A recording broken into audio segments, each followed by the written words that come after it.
नमस्कार, मैं उक्रांति संभव। अब तक आपको 1993 में हुए एक बम धमाके के बारे में पूरी जानकारी मिल गई होगी दिन भर की खबर के बाद, जिसमें 9 लोगों की मौत हो गई थी, 25 लोग घायल हुए थे। धमाके के दोषी देविंदर पाल सिंह भुल्लर को फांसी की सजा हुई थी, जिसे उम्र कैद में तब्दील करने के लिए सुप्रीम कोर्ट में अर्जी दी गई थी। कोर्ट ने इस अर्जी को खारिज कर दिया। इस अर्जी का आधार ये दिया गया था कि फांसी की सजा पाए इतने साल गुजर गए हैं तो उसकी मौत की सजा को आजीवन कारावास में बदल दिया जाना चाहिए, लेकिन कोर्ट ने इसे नहीं माना और अर्जी खारिज कर दी। इस फैसले पर सबकी नजर थी, क्योंकि फांसी की सजा और माफीनामे कई और मामले चर्चा का विषय बने हुए हैं, वो फैसले जो सालों से रुके हुए हैं। फांसी की सजा पाए दोषी इस सालों से जेल में हैं। राजीव गांधी की हत्या में शामिल दोषियों ने तो जेल में 22 साल गुजार दिए। भुल्लर मामले में मनिंदरजीत सिंह बिट्टा का आरोप है कि सरकार की तरफ से भी देरी की गई। वैसे आरोप कई और मामलों में भी लगते रहे हैं। अगर हम पॉलिटिक्स की बात करें तो हाल ही में भारत के चीफ जस्टिस अल्तमस कबीर ने भी एक अहम बयान दिया फांसी की सजा और माफीनामे पर। चीफ जस्टिस ने कहा कि मौत की सजा पाए लोगों को अधर में नहीं छोड़ा जाना चाहिए। फांसी की सजा पाए दोषियों के माफीनामे पर जल्द फैसला लिया जाना चाहिए। गृह मामलों पर बनी स्टैंडिंग कमेटी ने भी मार्च में यह सुझाव दिया था कि माफीनामे पर राष्ट्रपति का फैसला 3 महीने में आ जाना चाहिए और अगर माफी दी जाती है तो इसकी वजह पब्लिक की जानी चाहिए। तो आज के फैसले ने फिर से इन्हीं मुद्दों पर ध्यान खींचा है कि भुल्लर पर फैसले ने बाकी सभी माफीनामे पर क्या एक दिशा निर्देश दे दिया है। क्या माफीनामे पर अंतिम फैसले से राजनीति को दूर किया जा सकता है? क्या माफीनामे पर फैसले के लिए समय सीमा तय की जानी चाहिए? आज प्राइम टाइम में हम इसी मुद्दे पर चर्चा करेंगे। साथ में हमारे खास मेहमान हैं जिनके सामने हम ये सवाल रखेंगे। लेकिन सबसे पहले देख लेते हैं कि आज कोर्ट में हुआ क्या। सुप्रीम कोर्ट ने आतंकी देविंदर पाल सिंह भुल्लर की याचिका को खारिज करते हुए फांसी की सजा बरकरार रखी है। सितंबर 1993 में एमएस बिट्टा पर कार धमाके के जरिए हमला करने के आरोपी भुल्लर को फांसी की सजा मिली है, जिसे इस आधार पर उम्र कैद में तब्दील करने की अपील की गई थी कि दया याचिका के निपटारे में बहुत लंबा वक्त लगा। भुल्लर ने 2003 में राष्ट्रपति से माफी की अपील की थी, जो 2011 में खारिज हुई। अब ये मेरी तो लड़ाई है नहीं, ये तो हमारी कौम की, हमारे लोगों की, पंजाब के लोगों की, हमारे सबकी लड़ाई है। अब सबको एक साथ होकर लड़ना पड़ेगा और बात करनी पड़ेगी। तो शायद कुछ हम अकेले कुछ भी नहीं कर सके। सुप्रीम कोर्ट के फैसले से ये भी साफ हो गया है कि प्रक्रिया में देरी की वजह से फांसी की सजा उम्र कैद में नहीं बदल सकती। हालांकि बचाव पक्ष भुल्लर की मानसिक स्थिति बिगड़ने का हवाला दे रहा है और अब वो मामले को सियासी तौर पर उठाने की तैयारी कर रहा है। हम इस मसले को कल तक साथ के ले जाएंगे। वो उन पर छोड़ दिया जाएगा। प्रधानमंत्री जी को वहाँ पर बुलवाया जाए, हमारी ये मांग होगी। उनसे पूछा जाए कि या तो इसको फांसी दो या 1984 सिखों को साथ में फांसी लगाओ। मैं बार बार कहता रहा। लेकिन उस धमाके में बाल बाल बचे और गंभीर तौर पर घायल हुए एमएस बिट्टा सुप्रीम कोर्ट के फैसले से खुश हैं। उस घटना में बिट्टा के 2 बॉडीगार्ड भी मारे गए थे। भुल्लर की फाइल को होम मिनिस्ट्री के अंदर, लॉ मिनिस्ट्री के अंदर, दिल्ली सरकार के अंदर 3 किलोमीटर के अंदर 15 साल घुमाते रहे। मुझे उम्मीद नहीं थी कि भुल्लर की फांसी मिलेगी या नहीं मिलेगी। मुझे ये था कि इसकी फांसी की सजा माफ होगी। आज फांसी का फैसला अहम फैसला है।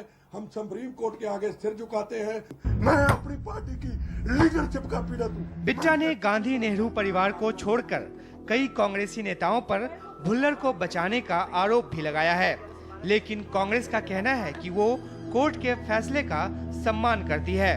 देखिए, हम हमेशा अदालत के फैसले की इज्जत करते हैं, एहतराम करते हैं और सुप्रीम कोर्ट का जो भी फैसला है पूरा देश कबूल करेगा और हम कभी भी कानूनी मामलात में किसी तरीके का कोई इंटरवेंशन नहीं करते, कोई मदाखलत नहीं। दया याचिका में हुए फैसले में देरी प्रक्रिया का एक हिस्सा है और इसे सजा कम कराने का आधार नहीं माना जा सकता।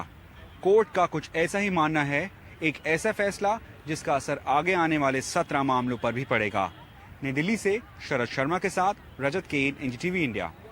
तो अब इसी मुद्दे पर चर्चा के लिए हमारे साथ जो मेहमान हैं उनसे आपका परिचय करा दें। मनिंदरजीत सिंह बिट्टा, प्रमुख all India terrorist anti terrorist front के, और वो आज स्टूडियो में हमारे साथ मौजूद हैं। स्टूडियो में ही सुशील कुमार जी हैं, वरिष्ठ वकील हैं सुप्रीम कोर्ट के, और कई अहम उन्होंने मामले उठाए, जिनमें से एक अफजल गुरु का भी केस था। इसके अलावा सुधांशु त्रिवेदी जी हमारे साथ जुड़ रहे हैं, प्रवक्ता बीजेपी के।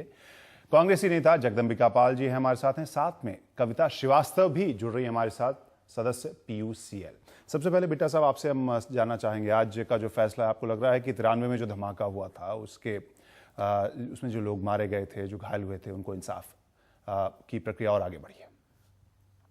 सुप्रीम कोर्ट के फैसले का स्वागत करते हैं। इंसाफ उन परिवारों को जरूर मिला है जिनके सुरक्षा कर्मचारी जो शहीद हुए, परिवारों को अभी एक इंसाफ मिलना बाकी है।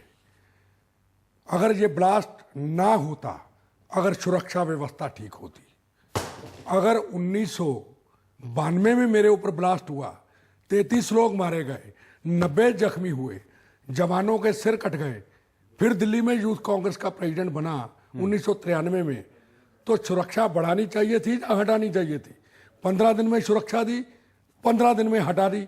अगर वो ना हटाई होती, अगर पूरा इंतजाम बाहर का सही किया होता कि पूरा सुरक्षा का कार कोई ऐसी ना लगे जिससे बेगुनाह लोग मारे जाएं, तो शायद ये घटना ना होती, आज फांसी का मुद्दा ही ना आता। श्री राजीव गांधी की शहादत हुई, जब श्रीमती इंदिरा गांधी को शहीद कर दिया गया, पता था कि राजीव गांधी, पूरे गांधी परिवार को खतरा है, क्यों सुरक्षा हटाई गई 1991 के अंदर? बुल्लर फांसी नहीं, सबसे बड़ा मुद्दा है सुरक्षा राजीव गांधी की मेरी क्यों हटाई गई? ये हादसे होते ही ना, ये पॉलिटिकल डिसीजन होते हैं, ये सुरक्षा का मिसयूज होता है, ये आईबी को गलत इस्तेमाल किया जाता है। क्यों यहाँ तक बात पहुंची? बात सबसे बड़ी ये है कि हमने सुरक्षा को एक राजनीतिक हथियार बना लिया है। कोई व्यक्ति अच्छा नहीं लगता, सुरक्षा हटा दो। कोई क्रिमिनल अच्छा लगता है, उसको Z+ सुरक्षा दे दो। अरे ये सुरक्षा है या क्या मजाक बना रखा है? ये एक अलग मुद्दा है जिसके ऊपर जांच जरूर, आप जो कह रहे हैं, जो ना अलग मुद्दा नहीं है सुरक्षा, नहीं, लेकिन इसके साथ जुड़ा हुआ मुद्दा है। मैं आपने जो कहा उसका अंत यहाँ इस तरह के मामले में होता है जो फांसी की। आज जिस पर हम चर्चा करें बिट्टा जी, आपने आज सुबह में ये तो आपने सवाल उठाया ही था, साथ में आपने ये भी उठाया था कि जो फैसला बुल्लर की फांसी का जो मामला है, उसमें कांग्रेसी नेताओं की वजह से भी देरी हुई है ये आखिरी फैसले में। देखो, मैं ना श्रीमती सोनिया जी का नाम लेता हूं, ना राहुल जी, ना प्रियंका जी का। गांधी परिवार के लिए मेरी हमदर्दी है।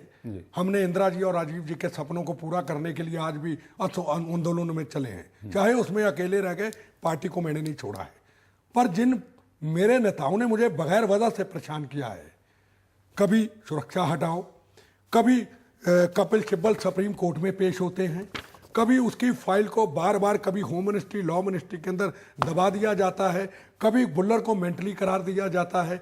क्या ये मेंटली टॉर्चर नहीं है? कभी NSC विड्रा करके फिर अकेला छोड़ दिया जाता है, फिर उसके बाद 15 दिन के बाद बुल्लर का फांसी का फिर फैसला आ जाता है। ये 1.5 साल की बात है, तो क्या ये परेशानी नहीं? क्या ये कहना गलत है?